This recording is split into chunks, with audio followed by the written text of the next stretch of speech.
प्रिय मित्रों नमस्कार। प्रिय मित्रों, आज हम अपने इस वीडियो में अध्ययन करने जा रहे हैं गोस्वामी तुलसीदास जी के जीवन परिचय का। गोस्वामी तुलसीदास जी हिंदी के श्रेष्ठ कवियों में से एक माने जाते हैं। राम भक्त कवि परंपरा के प्रमुख कवि माने जाते हैं। तुलसीदास जी मानव प्रकृति के जितने रूपों का हृदयग्राही एवं सजीव वर्णन गोस्वामी तुलसीदास जी ने किया है, वैसा विविधतापूर्ण वर्णन अन्य किसी भी भारतीय कवि के द्वारा संभव नहीं हो सका है। तुलसी को यदि मानव जीवन का सूक्ष्म एवं सफल पारखी कहा जाए तो अतिशयोक्ति ना होगी। तुलसीदास भारत के ही नहीं वरन सारी मानवता और सारे संसार के कवि हैं। तुलसीदास का जो रामचरितमानस है तो मानव संस्कृति का अमर काव्य है। तुलसीदास जी के जीवन परिचय का जो हम ये अध्ययन करने जा रहे हैं, ये हमारी कक्षा 10 की हिंदी की पाठ्य पुस्तक क्षितिज के काव्यखंड से लिया गया है। तो आइए प्रारंभ करते हैं जीवन परिचय का अध्ययन।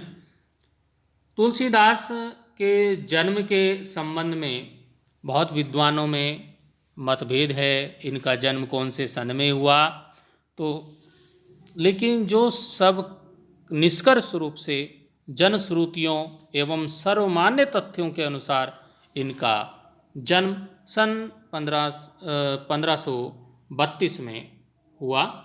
तुलसीदास जी का जन्म उत्तर प्रदेश के बांदा जिले के राजापुर गांव में सन 1532 को हुआ था।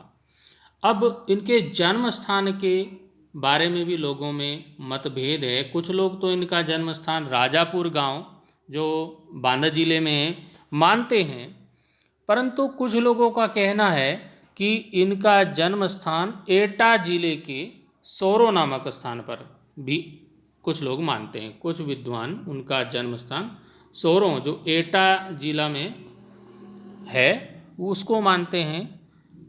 लेकिन सर्वमान्य मतों के जो अधिकतर लोग मानते हैं इनके जन्म स्थान के बारे में, तो वो राजापुर को इनका जन्म स्थान मानने वालों का मत सर्वाधिक उपयुक्त समझा गया है। जनश्रुतियों के अनुसार गोस्वामी तुलसीदास जी के पिताजी का नाम था आत्माराम दुबे और माता का नाम था हुलसी। कहा जाता है कि इनके माता पिता ने इन्हें बाल्यकाल में ही त्याग दिया था, छोड़ दिया था। तो तुलसी का बचपन बहुत संघर्षपूर्ण था। जीवन के प्रारंभिक वर्षों में ही माता पिता से उनका विछोह हो गया, माता पिता से वो बिछड़ गए। तो कहा जाता है कि कवितावली में इन्होंने लिखा है कि मातु पिता जग जाए तज्यो विधु न लिखी कछु भाल भलाई। तो इसके आधार पे कह सकते हैं कि माता पिता से इनका विछोह हो गया था। तुलसीदास जी का बचपन जैसे कि यहाँ पे बताया गया अनेक आपदाओं के बीच, विपत्तियों के बीच, संघर्षों के बीच व्यतीत हुआ। इनका पालन पोषण कैसे हुआ इसके बारे में जानते हैं। तो इनका पालन पोषण उस समय के प्रसिद्ध संत बाबा नरहरिदास जो इनके गुरु भी हुए, उन्होंने इनका पालन पोषण किया और इन्हें ज्ञान एवं भक्ति की शिक्षा प्रदान की। और इन्हीं की कृपा से तुलसीदास जी वेद, वेदांग, दर्शन, इतिहास, पुराण आदि में निपुण हो गए। कहा जाता है कि गुरु कृपा से ही उन्हें राम भक्ति का मार्ग भी मिला। वे मानव मूल्यों के उपासक कवि माने जाते हैं। यह भी कहा जाता है कि इनका विवाह पंडित दीनबंधु पाठक की पुत्री रत्नावली से हुआ था। कहा जाता है कि ये अपनी रूपवती पत्नी के प्रति अत्यधिक आसक्त थे, बहुत प्रेम करते थे, उसके प्रति आकृष्ट थे। इस पर इनकी पत्नी ने एक बार इनकी बड़ी भर्त्सना करते हुए कहा था कि लाज न लागत आपको दोरे आऊं साथ, धिक धिक ऐसे प्रेम को कहा कहूँ मैं नाथ, अस्थि चर्मय धेमम तामे ऐसी प्रीति, ऐसी जो श्री राम महु, होत ना तो भव भीति। अब पत्नी की इस फटकार ने तुलसी को सांसारिक मोह माया और लोगों से, भोगों से विरक्त कर दिया। इनके हृदय में राम भक्ति जागृत हो उठी और घर छोड़ दिया इन्होंने। घर को त्याग कर कुछ दिन काशी में रहे, इसके बाद अयोध्या चले गए। बहुत दिनों तक के चित्रकूट में रहे। यहाँ पर उनकी भेंट अनेक संतों से हुई और सन 1574 संवत 1631 और सन 1574 ईस्वी में अयोध्या जाकर इन्होंने श्री रामचरितमानस की रचना की। और यह जो श्री रामचरितमानस है, इसकी रचना में इनको जो समय लगा वो लगा 2 वर्ष 7 मास का समय लगा। 2 वर्ष 7 महीने में इन्होंने ये रचना पूर्ण की। इसके बाद इनका अधिकांश समय काशी में ही व्यतीत हुआ और राम भक्ति परंपरा में तुलसी अतुलनीय है।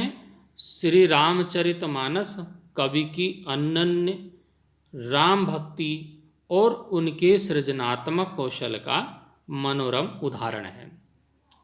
उनके राम जो है वो मानवीय मर्यादाओं और आदर्शों के प्रतीक हैं, जिनके माध्यम से तुलसी ने नीति, स्नेह, शील, विनय, त्याग जैसे उदात्त आदर्शों को प्रतिष्ठित किया है।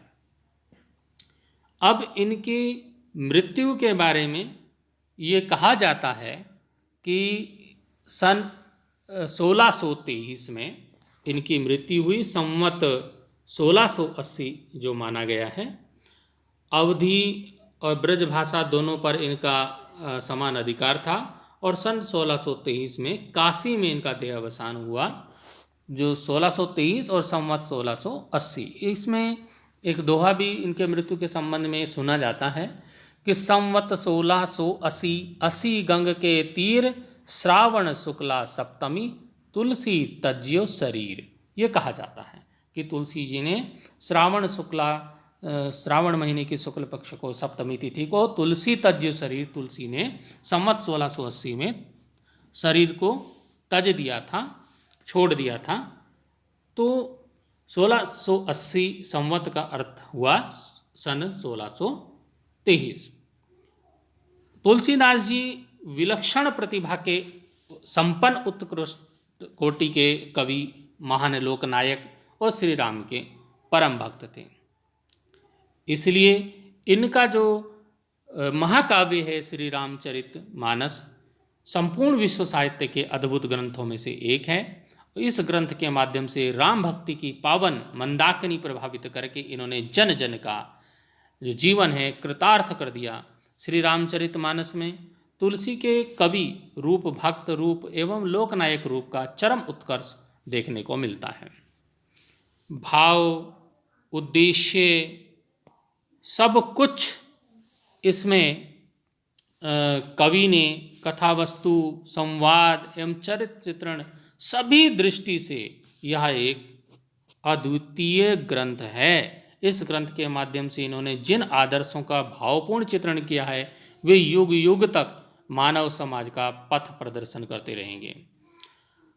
इन्होंने और भी रचनाएं लिखी। रचनाओं के बारे में बात कर ली जाए तो मानस के अलावा कवितावली, गीतावली, दोहावली, कृष्ण गीतावली, विनय पत्रिका आदि इनकी प्रमुख रचनाएं हैं और सभी अवधी और ब्रज भाषा दोनों में ही क्योंकि इनका अधिकार था तो अवधी और ब्रज भाषा में इनकी रचनाएं हैं। अवधी में चौपाइयाँ इन्होंने लिखी हैं।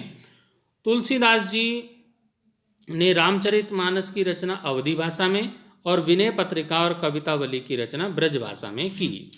उस समय प्रचलित सभी काव्य रूपों को तुलसी की रचनाओं में देखा जा सकता है। रामचरितमानस का जो मुख्य छंद चौपाई है और बीच बीच में दोहे, सोरठे, हरिगीतिका तथा अन्य छंद भी उसमें पिरोए गए हैं। विनय पत्रिका की रचना गेय पदों में हुई है और कवितावली में सवैया और कवित छंद की छटा देखी जा सकती है। उनकी रचनाओं में प्रबंध और मुक्तक दोनों प्रकार के काव्यों का उत्कृष्ट रूप देखा जा सकता है। तुलसीदास जी ने तत्कालीन काव्य शैलियों का प्रयोग अपने काव्य में किया।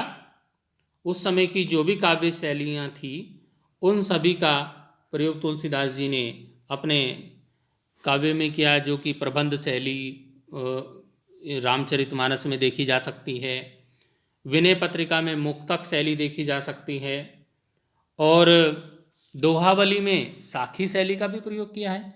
इनके अतिरिक्त और भी कई शैलियों का प्रयोग उनकी रचनाओं में देखने को मिलता है और 12 रचनाओं का कवि कुलगुरु तुलसीदास जी की जो है 12 रचनाओं का उल्लेख मिलता है, जिसमें रामलला ने छू, वैराग्य संदीपनी, रामाज्ञा प्रसन्न, जानकी मंगल, पार्वती मंगल, श्री रामचरितमानस, गीतावली, विनय पत्रिका, कृष्ण गीतावली, बरवे रामायण, दोहावली, कवितावली, इस तरह बहुत सारी रचनाओं का वर्णन तुलसीदास जी ने किया है।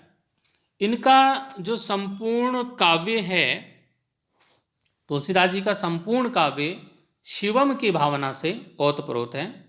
अपने काव्य में इन्होंने जिन नीतियों और आदर्शों एवं आचरणों को दर्शाया है वे समस्त मानव जाति के लिए मंगलकारी हैं। तुलसीदास जी निश्चय ही हिंदी साहित्य के अमर कवि हैं। तो हम यहीं पर इस वीडियो की समाप्ति करते हैं। धन्यवाद।